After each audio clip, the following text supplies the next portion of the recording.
Hey there everybody, the time has come. It's time to do how to change the settings. Right, let's get on with this. It's not going to be too exciting this time. We're going to open up the menu and come down here to the options tab. And the first option we've got is auto run. Now, I don't think I've changed anything. Maybe, I have changed a couple of things, so let's just have a look, shall we? Auto run, that means that your player is running all the time. With that off, you're actually going this fast all the time, and the game leaves this one on as a default. So if you want to walk around like this all the time, you can. But if you have that box ticked, you can choose to run around all the time, and then on the PC you're holding down the shift key, and on whatever console or other thing, whatever it says is the run button, that's going to make you walk if that option's ticked. I suggest, considering the amount of time there isn't in this game to play, you keep it ticked. Okay, the next option is show portraits. This is talking about when you are having a chat with someone, and if there's going to be a picture of them next to the text. I don't know why you'd turn it off. I guess if your screen's kind of small, you might turn it off, but this one's on by default. And it's pretty much the same with the second one, which is show merchant portraits, but it's just for people that you're buying stuff from. Gives you a little bit more space next to the shop interface that you've got. Right, the next option, always show tool hit location, that's off by default. So let's have a look at it like it is. I've got my hoe and I'm moving around and I can sort of guess where I'm going to hoe. Let's turn it on and see what the difference is. Now I get this red square that follows me around, and also on the PC I can move the red square. I'm not sure I can do that on other consoles. I think there's possibly, it's a little trickier. Yeah, and that shows me exactly where I'm going to use that tool. Very handy if you're not quite sure which square you're on and looking at. And the next option, hide tool hit location when moving, is related to this one. If this one is not on, I don't think this one does anything. It just means that while I've got that on, I don't get that red box coming up while I'm running around. But if I turn this one off, then I've always got this red box which is bobbing along. And that's why its default is to have it ticked, even though this one is off. Right, moving down, we've got the gamepad mode. Now this might be a PC only option. You can see you've got auto detect, force on and force off. That means, do I want to use a gamepad if it's plugged in? Auto detect is yes if it's plugged in, and force on, even if you can't find it, it's going to say yeah, you're using a gamepad, and force off is if there is one, I'm just going to ignore it. Okay, next on the list is item stowing. Now this is one that I always forget exists. So the default is to have it to gamepad only. Not really sure why, but let's have it on so we can actually use it. Now I've got a parsnip, and if I'm running around, this parsnip is going to be above my head and I might accidentally give it to someone. If I'm not near anyone, I can click or do the use thing and put it away, and that means that I have to bring it back out again and I can't accidentally eat it as well. Really handy, I think. After that we've got the slingshot fire mode. This one you just need to have a play and see, and it's all about how you use a slingshot and whether you pull it or you just hold it. I'm just going to tell you it's there. If you don't get along with the slingshot, maybe give it another go with changing the setting. Okay, I'm going to be honest with you, I have no idea what controller placement tile indicator does. It's only available when you plug a controller in. I can't see any different to the game at all. I don't know if it's something similar to this that enables the square when you're got a controller in but don't have this ticked, I don't know.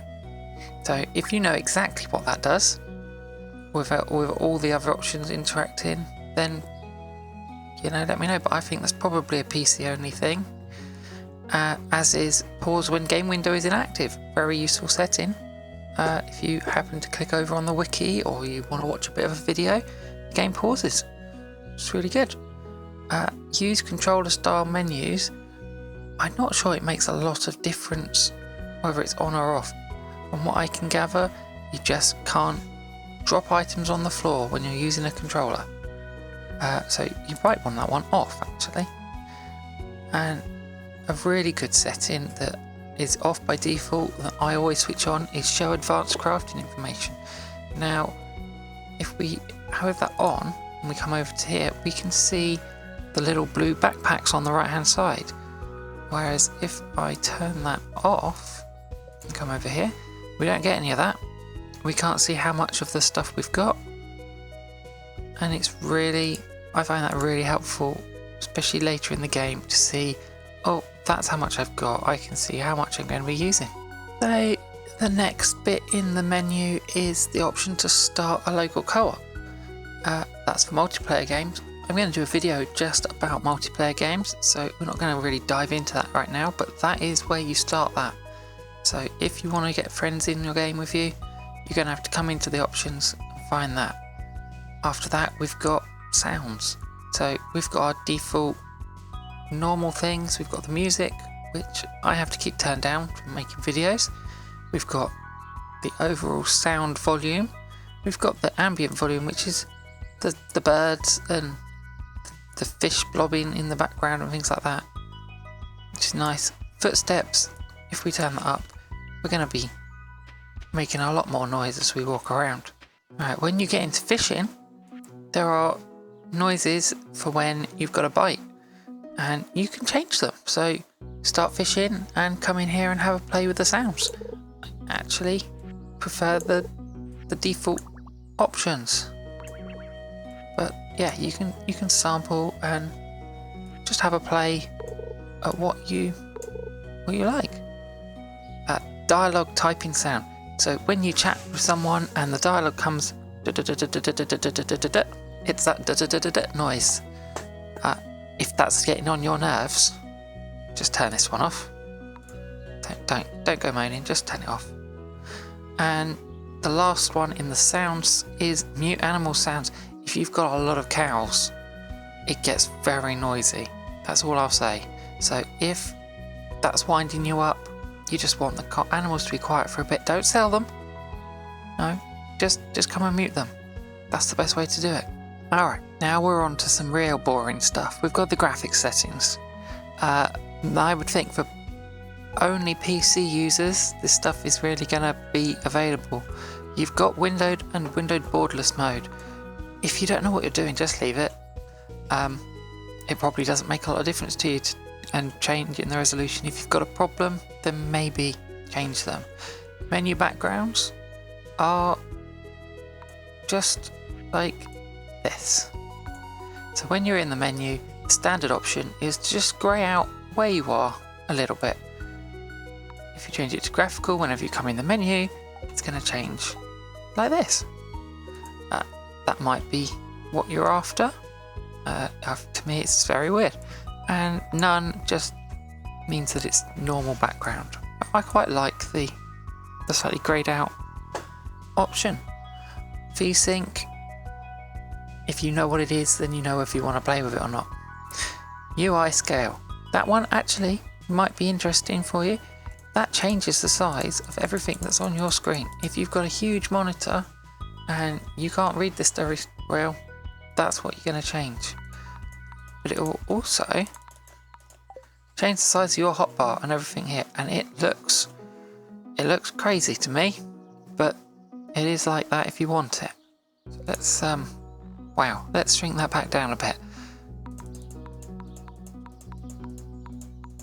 Alright, I'm going to skip this one for a minute, and we're going to talk about zoom level and zoom buttons. Firstly, I like to play with the zoom buttons on, and if you look up in the top right, they appear underneath the money. So we can change the zoom level by clicking in the options here or over here, and we can zoom in. And if you want to play like this, that's your choice. You can do that. I'm not sure why. Or, as we can see, we can zoom right out. And there's your standard game, and you can come right out to 75%. If you've got a nice big monitor and you've got good eyesight, you can see a lot more of your farm at once. And I quite like that. I often play like this, but on a small monitor things are going to get harder to see. And this is when maybe you might want to put that UI just a little bit bigger. It just feels more comfortable then at that point. So let's look at this lock toolbar option. I play with it on, but mostly because of making videos. If I'm playing the game by myself, just for fun, then I play with it off. As you can see, as I go up and down, my toolbar is bobbing from the bottom to the top. The normal place is on the bottom. If you go anywhere near the bottom of the screen, it goes to the top. I find that really irritating when I'm making videos, and you might find it irritating anyway. If I lock the toolbar, no matter what I do, it stays down the bottom, and if I get too close to it, it goes invisible. Right, the last couple of graphical settings are more for accessibility. You have snow transparency. In the winter it snows instead of raining, and this can make it easier for you to see. If you turn this all the way down, you're going to be able to see through the snow much better rather than it being distracting. If you keep it up at the default, then sometimes it can be a little hard to see. The show flash effects is for during thunderstorms. When there's thunderstorms, you get lightning. It doesn't turn the lightning off, but it does stop the whole screen flashing. So if you're feeling a bit sensitive to that, turn that one off. And the use hardware cursor, if we just click that, well, actually for me it completely disappears, which is not helpful at all. But if you're having problems with your cursor, then maybe that's an option that you can use. I think unless you need it, don't click that button. Right, and then down to controls, we've got a mixture of things here. This is going to look different for everybody depending on what you're using. You can have controller on board if you're using a controller. You can turn that on or off.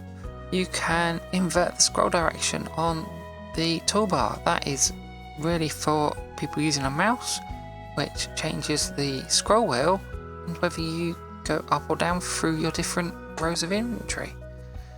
Then you've got the ability to change to the keys. I don't know if you can do this if you're using a console. Actually, I have a feeling you can't. So, but on the PC you can reset all your controls, or you can change what everything does, or get a reminder of what there is. And lastly, we've got the screenshot options. Now, I don't know if this is even available off the PC, but on the PC you can take screenshots of where you are and you get a big picture of the whole area, and then you can also click to open the folder because you'll probably lose where the folder is. I know I do quite often. And that's it. Oh dear. But we've changed the setting for the auto run. There we go. That's better. And that is it for how to change settings. Hopefully I've gone through them all enough, but as always, if you've got any questions, please put them in the comments. If it helped, leave me a like, and if you've got any other videos that you want me to do about Stardew and that would work for a how-to, then just ask, let me know, and I will see you for the next one. Bye.